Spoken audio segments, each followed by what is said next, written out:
Boa tarde para você, feriado de 15 de novembro, proclamação da República.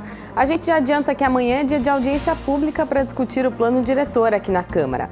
O tema da audiência pública nesta quinta-feira é mobilidade urbana. Você vai ver cada tópico que será apresentado.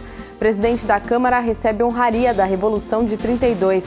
No quadro da Ponta do Lápis, nós vamos falar sobre a mesada para os filhos. Na educação, a primeira fase do vestibular da Unicamp. Nova lei trabalhista vale desde sábado, mas na prática os trabalhadores e empregadores vão levar mais tempo para conseguir se adaptar à nova legislação. Pacote de segurança aprovado na Câmara Federal cria o cadastro único de desaparecidos. Falta agora a votação no Senado. E saiba mais sobre a nossa história e sobre a proclamação da República, o feriado de hoje.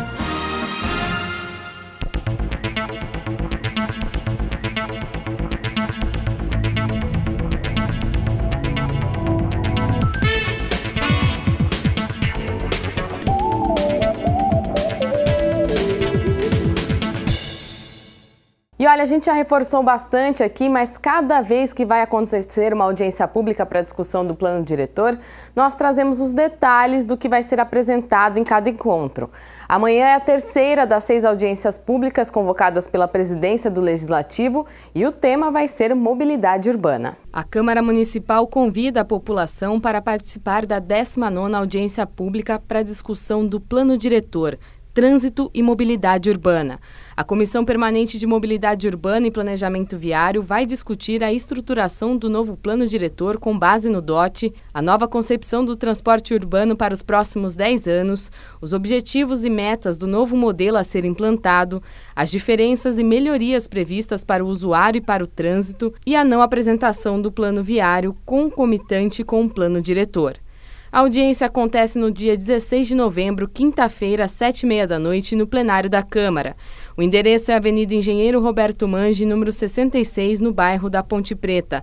A TV Câmara Campinas transmite ao vivo o evento e você também pode enviar as sugestões pela internet no site campinas.sp.leg.br.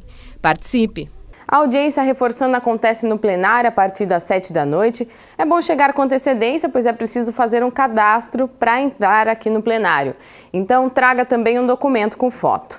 Vamos ver o calendário das audiências que ainda vão acontecer, além dessa aqui de quinta-feira. A Câmara Municipal convoca a população para as audiências públicas do Plano Diretor Estratégico. A Câmara Municipal convoca a população para as audiências públicas do Plano Diretor Estratégico. No dia 16 de novembro, quinta-feira, às 19h, o tema é Plano Diretor, Trânsito e Mobilidade Urbana. Dia 23, quinta-feira, a audiência pública acontece às 19h com o tema Plano Diretor e o Meio Ambiente, Área de Proteção Ambiental e Plano de Manejo.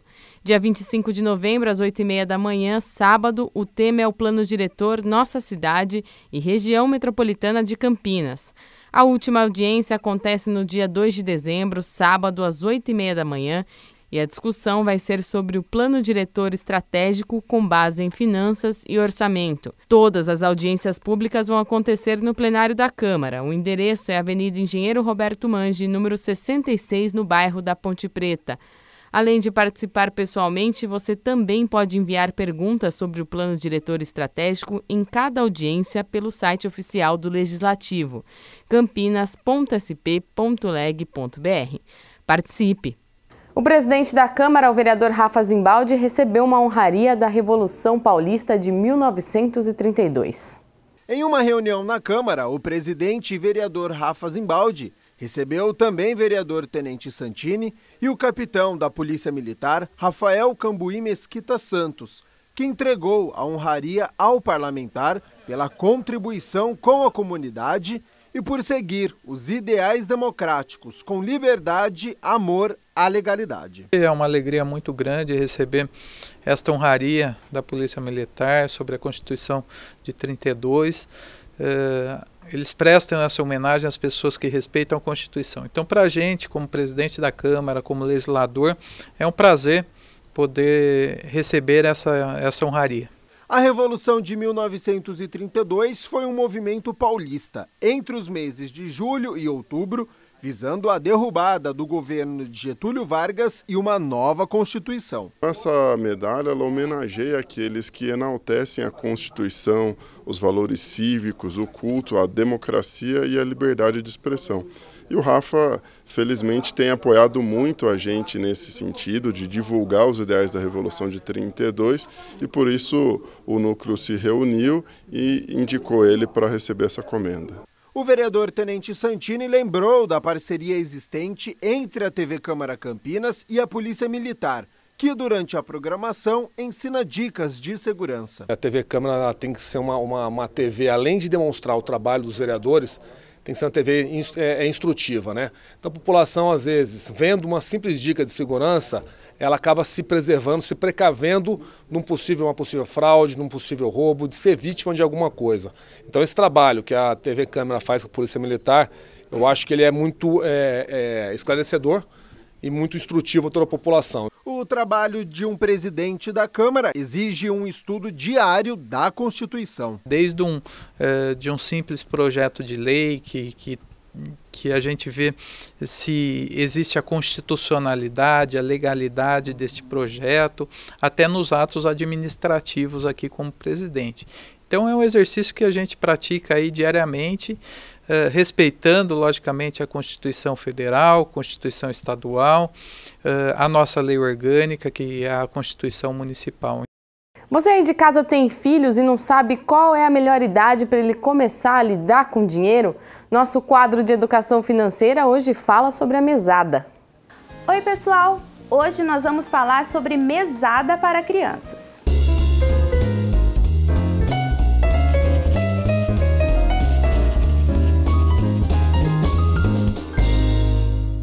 O quadro Na Ponta do Lápis de hoje conversou com o economista André Santos sobre mesada para crianças.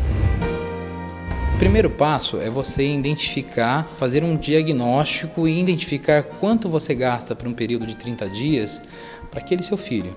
Se eu tenho 2 filhos, eu preciso identificar para cada filho quanto eu gasto, tá? Com cada filho.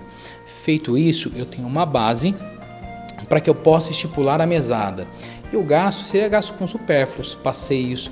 Então, um exemplo, se eu tenho hoje, identifiquei que R$100 é destinado para este filho, o que eu faço? Primeiramente, eu vou dar R$50 para essa criança, tá? E pedir para ela que a partir desse momento ela vai administrar esse dinheiro, tá? Os outros 50, eu não falo que ela terá também, mas eu falo que é para o seu sonho, para o teu projeto. Ou seja, eu estou dando R$100 porque eu identifiquei no meu diagnóstico que R$100 é o que eu destino para essa criança. Só que agora eu mudei a estratégia. 50% eu retenho para que ela poupe para o seu projeto, para o seu sonho, que seja um cinema, um parque, um brinquedo, um game novo. E os outros 50% eu entrego para que ela possa administrar e gastar. O economista nos contou que 6 anos é a idade média para iniciar a educação financeira através de mesada. Nos primeiros meses, até a adaptação da criança, o valor estipulado pelos pais pode ser dividido por semana. Aquelas crianças que recebem a mesada e têm uma dificuldade que esse dinheiro dure até o final do mês, a orientação seria que o pai dividisse isso não em mês, mas em semanada, tá? Que a criança desenvolva o hábito de economizar ou de controlar o seu dinheiro de maneira que ele dure até o final do mês. Então a maior dificuldade hoje é que a criança ela recebe e gasta tudo e ela, na sequência, ela pede mais para o pai. Então aqui é o primeiro diagnóstico onde que aquela criança ela tem uma dificuldade de administrar o seu dinheiro. Tá? Então esse é um sinal de falta de educação financeira. Tá? Outro ponto importante quando falamos em mesada seria a situação onde a retaliação dos pais, tá, em não pagar a mesada por um comportamento, vinculado a um comportamento. Tá? Então esse é um dos pecados quando se fala em educação financeira para os filhos. Tá? A recomendação, a orientação é muito mais retalhar tirando a internet, tá? O futebol, tá? Outras situações que não envolvam dinheiro. Porque o dinheiro ele vai ser utilizado à mesada para educar e não para retalhar o comportamento dessa criança. Para o economista, a disciplina Educação Financeira nas escolas pode mudar o cenário de inadimplência que existe no país. E eu não tenho dúvida que hoje, dos 60 milhões de brasileiros endividados, se tivessem educação financeira na sala de aula, nós teríamos uma outra realidade. E essa foi a nossa dica de hoje. A semana que vem a gente volta.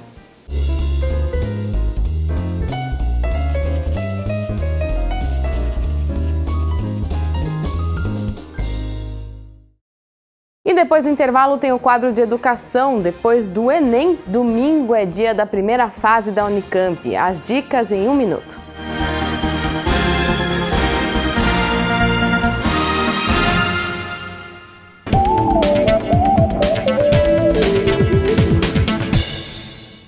Voltamos com o Jornal Câmara Notícia e olha, depois de 2 fins de semana seguidos do Exame Nacional do Ensino Médio, os estudantes de Campinas que vão prestar a Unicamp já começam a primeira fase neste domingo e o quadro de educação traz dicas para a prova.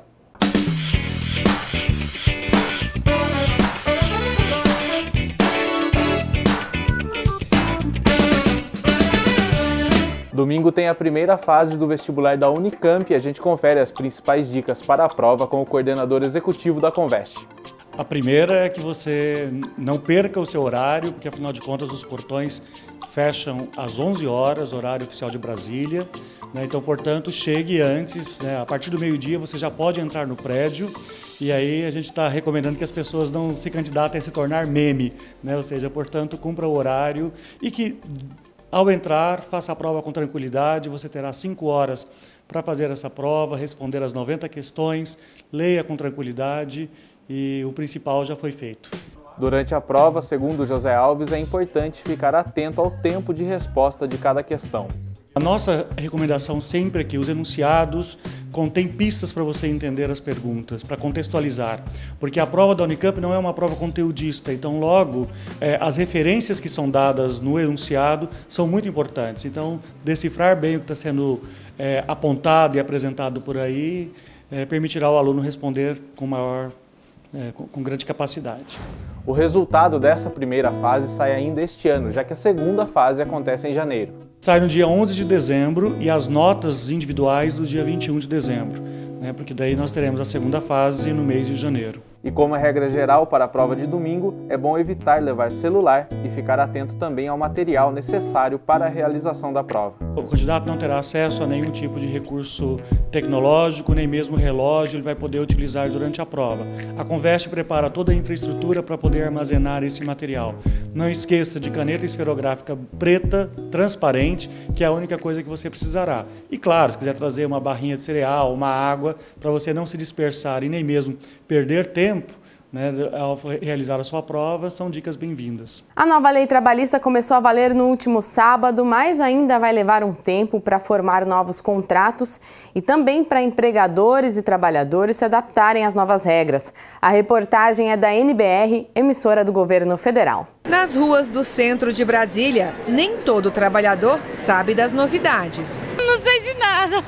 Eu sei da Previdência, da lei trabalhista, infelizmente eu não tenho muita coisa. Não estou sabendo, juro, não estou sabendo. Mas tem também os mais antenados. Eu estudo Direito, então a gente sempre tem que estar comentando sobre as leis trabalhistas e sobre como que está sendo o procedimento, Questões das férias, a forma a carga horária, questões de horário de almoço, esse tipo de informações básicas, Tem um intervalo entre a jornada, onde você deveria ser não mudado, 60 minutos, não era negociável, mas agora você pode reduzir para sair mais cedo. E não é só o trabalhador que está se familiarizando com as novas regras.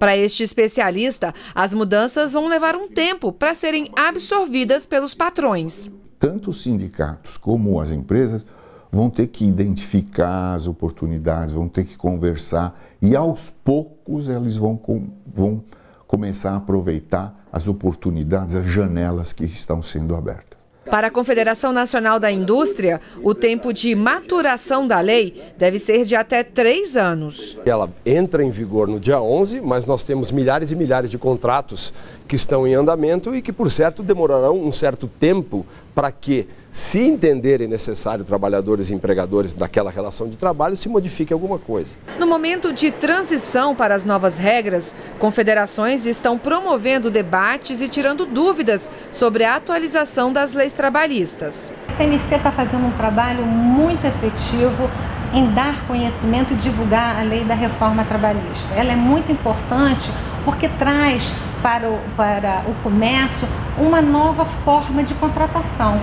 E nós estamos divulgando a importância da segurança jurídica para o empregador. Para ajudar os gestores das escolas particulares a compreenderem a nova legislação, a Federação Nacional das Escolas Particulares, a FENEP, lançou essa cartilha aqui. Quem vai dar mais detalhes dela é o presidente da FENEP, o Ademar Pereira. Ademar, o que o gestor da educação vai encontrar na cartilha?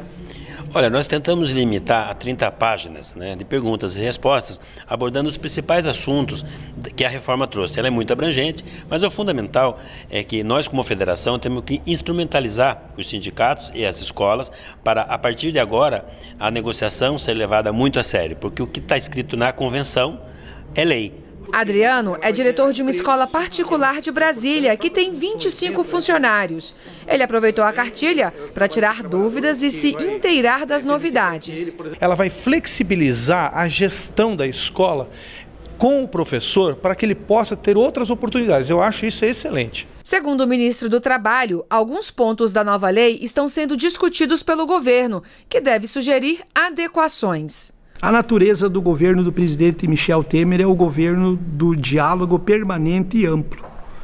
A modernização da legislação trabalhista recepcionou algumas sugestões de alguns senadores e o governo, através do diálogo com o conjunto da sociedade e o próprio Congresso Nacional, está estudando uma possibilidade de aprimorar alguns pontos da modernização. Claudecir tem mais de 20 lojas de calçados no Distrito Federal e conta com cerca de 400 funcionários que ajudam a tocar o negócio. Ele ainda não está por dentro das mudanças trabalhistas, mas acredita que se o trabalhador estiver bem, todo mundo ganha. Os empresários vão acreditar no país e vai investir mais, vai contratar mais gente, vai gerar mais emprego, de balconista, de vendedor, de gerente. Então todo mundo vai ganhar com essa ação aí. Continuando em Brasília, a Câmara dos Deputados aprovou na última semana vários projetos em um chamado pacote de segurança. Entre as propostas que agora seguem para o Senado está a que cria um cadastro único de desaparecidos. No terceiro dia consecutivo de votações do pacote de segurança pública, os deputados aprovaram por unanimidade a proposta que cria um cadastro nacional de pessoas desaparecidas. A iniciativa também terá um banco de informações sigilosas, inclusive genéticas, para o uso dos órgãos de segurança pública para auxiliar na busca dessas pessoas. Nós temos hoje, por ano, uma média de 45 mil pessoas desaparecidas. Só para se ter uma ideia, de 2007 a 2016, nós tivemos um registro de quase 700 mil boletins de ocorrência. Você vê que é um número exorbitante, uma quantidade inaceitável. E não basta apenas nós termos um boletim de ocorrência registrado, se nós não tivermos uma busca dessas pessoas. Ainda foram aprovadas regras mais rígidas para a saída temporária de presos reincidentes e condenados por crimes hediondos.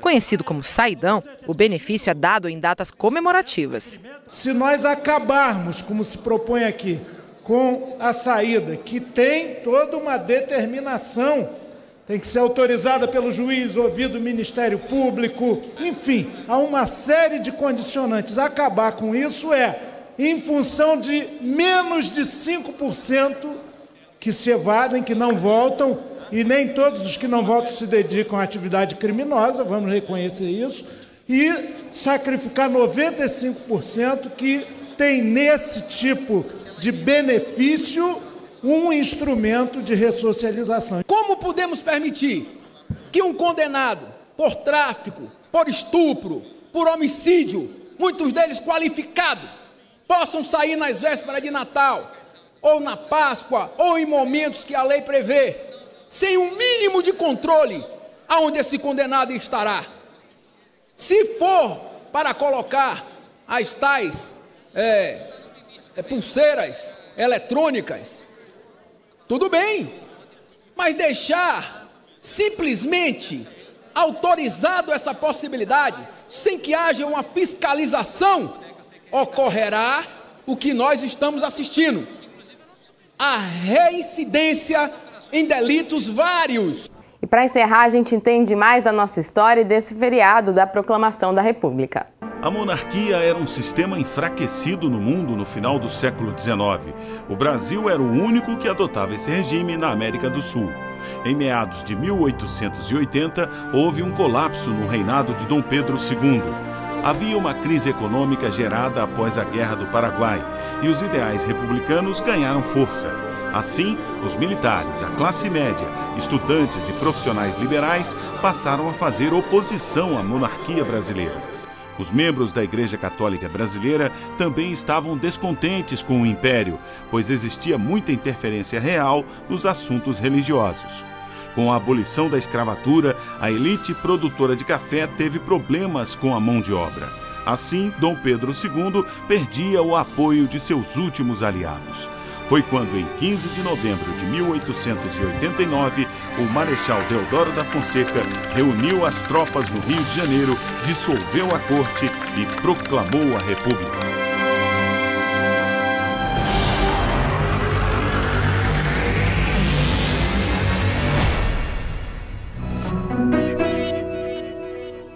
A gente fica por aqui, nós nos vemos amanhã ao vivo, 12:30. Eu espero vocês.